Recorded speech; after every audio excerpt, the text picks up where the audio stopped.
Hello everyone, I am Taureor, and welcome to my first impressions slash early review video on the new Master of Orion.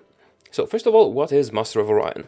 Well, it is a very old space strategy game that was really amazing, and it was dead for a long time after Master of Orion 3, which was a bust, and now it is being rebooted. And I'm really glad that it is being rebooted, because I've been playing it for 3 days, and I must say, I'm impressed. So, first of all, we can see the gorgeous graphics. It's not just the menu, the game actually looks like that in some screens. Okay, so you basically can play as one of the 6 right now available alien races. I'll go and show them to you in a second. There will be more added, and I remember Master of Orion 2 had a designer that you could customize your race with. Okay, so if you go to the new game, we'll see the races. See, custom race. Okay, stop talking for a second. After ages of So I have to keep clicking so he stops talking. So we have humans, we have bird people, bear people, cat people, lizard people, and the aliens. Under the supervision of the controller at Mentar. Each of them have unique abilities, and they do influence the gameplay. There will be more races added. I will now load a more advanced game, so that I can show you some of the more advanced features and the gameplay itself. I'll go with the Mershan, because I have a save from a rather advanced campaign here. And right away we are transported to the strategy map mode. It is very reminiscent of the new Galactic civilizations, I believe. Also bears some resemblance to the sins of the Solar Empire. And you'll probably notice how colorful, bright and vibrant the backgrounds are. It sort of reminds me of Homeworld 2 in some instances. The colors are all very beautiful, and if you go to the planets, they are also very detailed. Okay, this one is nice. You can have a close look at the planet. You can even see traffic on the dark side. How cool is that? And all the buildings that you've built. But let's not get hung up on graphics. We do have to cover them, and they are gorgeous, but they're by no means the most important aspect of the game. I do have to show you battle, don't I? Well, in a second. Oh, I do have a battleship here, but I'll do that in a little while. So, I think we have already established that I do like the graphical style. Also, the animations of the characters in the diplomatic and in the diplomatic screens and your advisors are very good.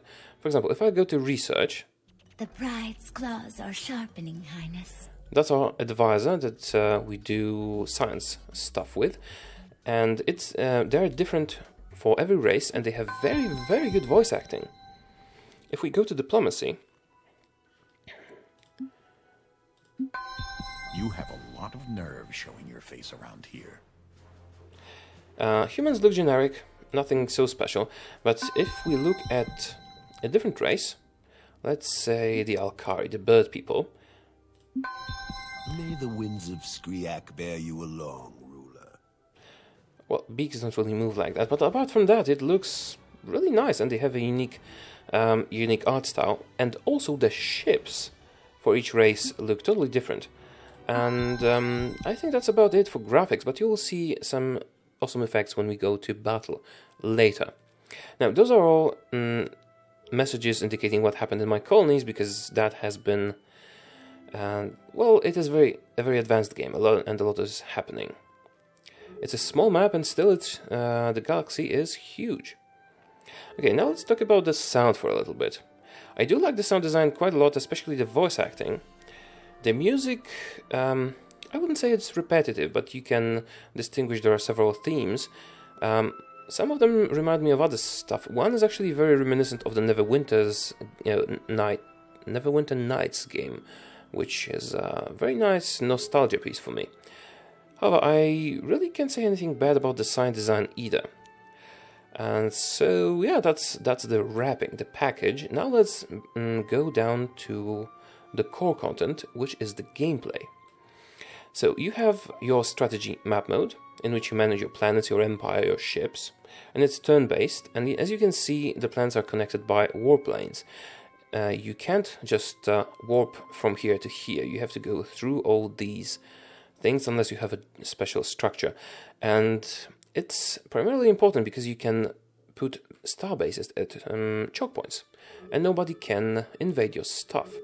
It can be used to exploit, it can be exploited to lock a player in place in the early game, but apart from that I think it's a very neat mechanic. Alright, so you have your strategy map mode with your planets. You start with one and a colony ship. You can immediately colonize another. The planets vary.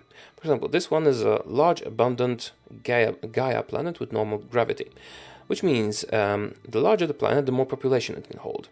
The biome, Gaia, you know what, it's better if I just show the planet. Okay, so this is the population. As you can see, we're playing as the Merchant, the cat people, and they have those little nice figurines, and they even do that when I move them. And I think it's cute. See, and they are different for every race, which is expected, I suppose, but still very nice. Now, you can assign the population of your colony to food research or production, and each of them will affect you in a different way. Food basically increases your population growth, and it depends on the statistics of the planet. Better biome, more food, more minerals, better production, and so on. You can get loads of buildings, which I will not go into detail about. Let's just say there's a huge variety, and you should really know what you're doing if you want to be successful. And then there's also the battle mode, which is well, you can get into a tactical battle. I'll do that shortly. Let's just talk about some other aspects of the strategy things. You can manage your empire quite effectively from all those tabs here, and you can even design your own ships. The ship designer was a very strong selling point for many space games, but for example, how Galactic Civilizations 2 handled it was not very good for me, because you had to update them all the time. This time, you can update them automatically when you research a new technology. As you can see, the ships look quite nice indeed. And the models, the basic models, are different for every race. You can create your own design, get a hull and so on. There are even variations of the models. Well, not for this one, apparently. And that's actually how they look, exactly how they look in the battle mode. You can give them special stuff and weapons, and you are limited by their capacity and the production you'll need to spend on them. Cancel that one.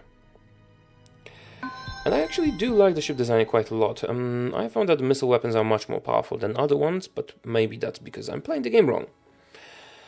So I have nothing to complain about in this area. There's a little bit still missing, because it is an early access version, so I can't really judge it totally on that. However, there seems to be some stuff missing.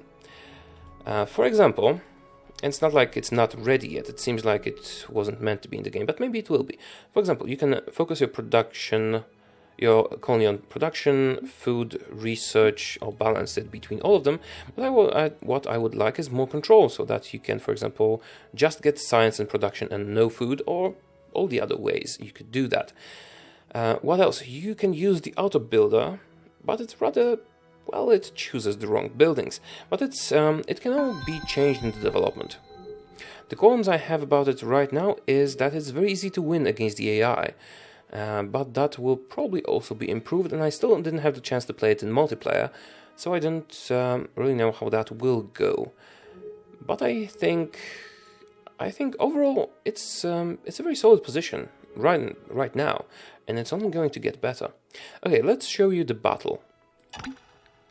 I'm going to move my fleet. The fleet can only move once per turn. It can move a certain distance among the warplanes depending on their length, and inside the system it can move from one place to another, and that's it.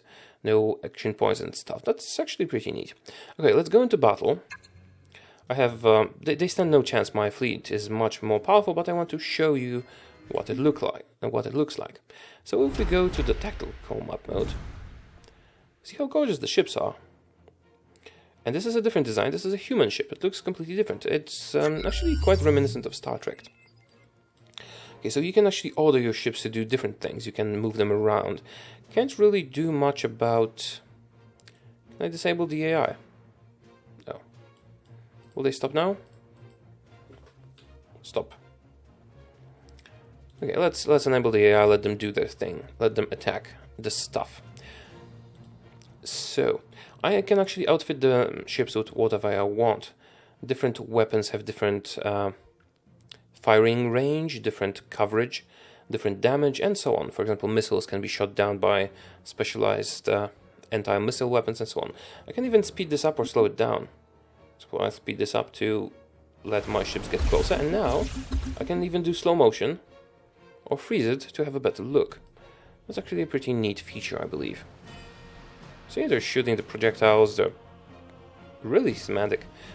I can do a very slow speed, 1/4, and switch to a cinematic mode. It looks like a cutscene. So, with the graphics and the design of the ships, I really am very impressed. I think the only game that maybe does it better is maybe Sins of a Solar Empire. But it's just that it's, well, some of the designs are more ambitious and more unique. Apart from that, I think this even comes out ahead in that regard, because you can customize your own chips and such. So yeah, huge selling point on that.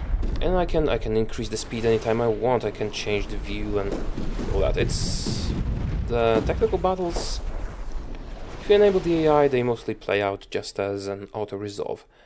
However, it is tremendously satisfying to watch your enemy being blown up into pieces if it has been a difficult war, for example. And now we're just following a missile. Okay, I'll increase the speed. Oh, we won already. Well, that was a quick battle, but don't say it wasn't impressive. Now, I can bombard the enemy world with my nuclear bombs to clear their population, or I can use a troop transport to invade them with my marines. I actually went the extermination route in this game, so I don't have any marines. Is there anything else I would like to cover?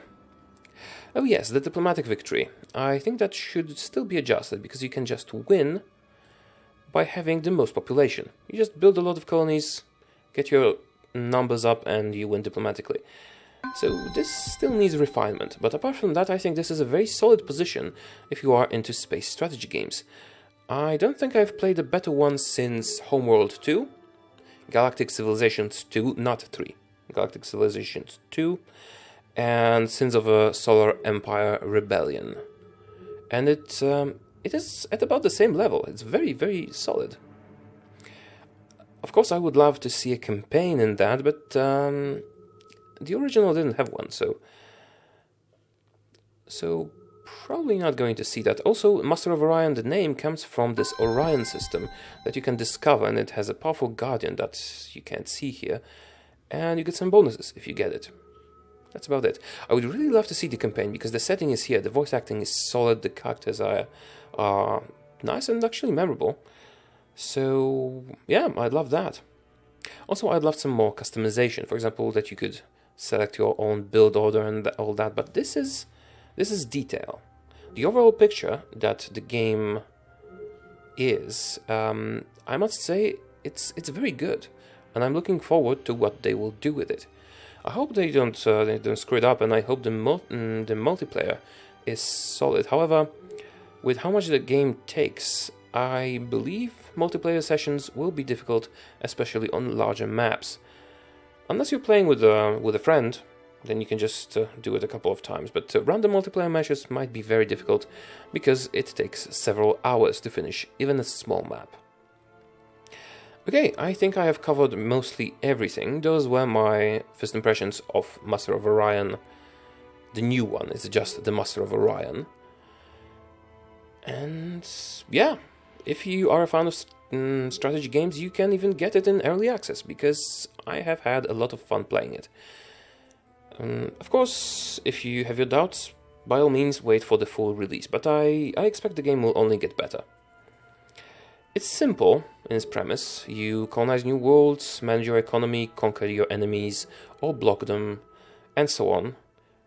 But theoretically it is repetitive. But I have played it for, I don't know, 20 hours now, and I haven't grown tired of it. So it has my recommendation. I'm not saying go buy it right now if you have any doubts whatsoever, because it's still early access, and with early access games you have to be cautious. However, I really don't see how they could screw this up, because it's already amazing. Okay, I've been Taureor. I hope you enjoyed the video. Sorry, pulled a little bit of a total biscuit here. I hope you enjoyed the video. If you did, click the like button, and I will see you soon with more. Also, let me know if you would like to see a full Let's Play of Master of Orion, or not. Yeah, that's it. See ya.